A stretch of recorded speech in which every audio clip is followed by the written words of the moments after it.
ধারাবাহিক ফুলকির এক অনবদ্য চরিত্র ধানু, সমধিকভাবে ধানু উকিল নামে পরিচিতা। সেই ধানু উকিল আপনাদের সামনে আসছেন আপনাদের মন রাঙিয়ে দিতে। প্রদীপ বাবু,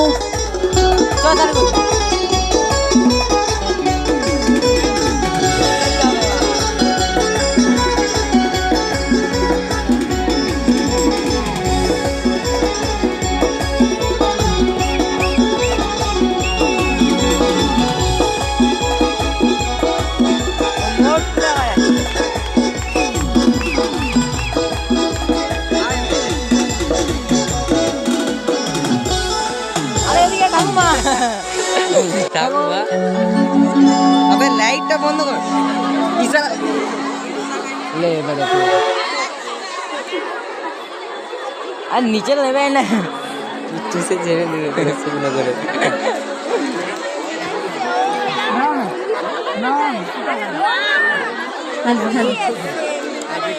নমস্কার, अबे কেটেই দেব। শুভ সন্ধ্যা সবাইকে। হ্যাঁ সে ঠিক আছে। ও অসম্ভব না, রাত্রিটা একটু পরে বলবো, যাওয়ার সময় বলবো। নমস্কার, শুভ সন্ধ্যা সবাইকে। উপস্থিত গুরুজনদের আমি আমার প্রণাম জানাই। আমার বন্ধু এবং আমার সব ভাই বোনেদের আমার অনেক অনেক অনেক ভালোবাসা। কেমন আছো সবাই? খারাপ রাতে ফুলকি দেখা হচ্ছে তো? না না আমার জামাই বাবুকে কিন্তু জেলে পাঠিয়ে দিয়েছি। সে ভালো করে রে ভালো করেছি, সে ভালো করে ধাক্কা মেরে জেলে পাঠিয়ে দিয়েছি। খারাপ খুব বার বেড়েছিল। আমাদের কিনা পাণ্ডবদের মতো অজ্ঞাতবাসে পাঠাচ্ছে। ধানু উকিল হয়ে গিয়ে আমি ফুলমতির ভাতের হোটেলে গিয়ে আটা মেখেছি। লক পড়ে গেছে আপনার। যাচ্ছি কালকে এখান থেকে গিয়ে একদম জামাইবাবুর বিরুদ্ধে কেসটা লড়বো। এতদিন যে এই যে ফুলমতির ভাতের হোটেলে আটা মেখেছি আমি ধানু উকিল হয়ে, সব কটা শোধ নেব। সে ভালো ঠিক আছে। আচ্ছা, খারাপ হতে হচ্ছে আমার লক ফুলকি নিয়ে অনেক গল্প করব, অনেক কিছু জানার আছে।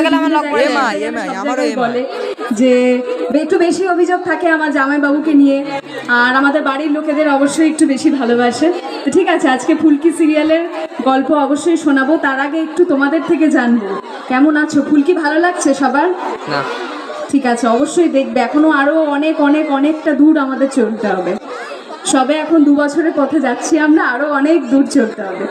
ফুলকি ধানু উকিল এসেছে যখন, আজকে একটু ছোটখাটো কি কোনো কেস লড়ে দিয়ে যাবো এখানে? কারোর কি ডিভোর্সের কোনো মামলা আছে? এই রে নেই তো? তোমরা কি মারবে আমাকে? না এ বাবা, আমি ভুলভাল কিছু বলে ফেলেছি, ডিভোর্সের কথা বলে ফেলেছি। আরে না না, ডিভোর্সের কথা বললাম তার একটা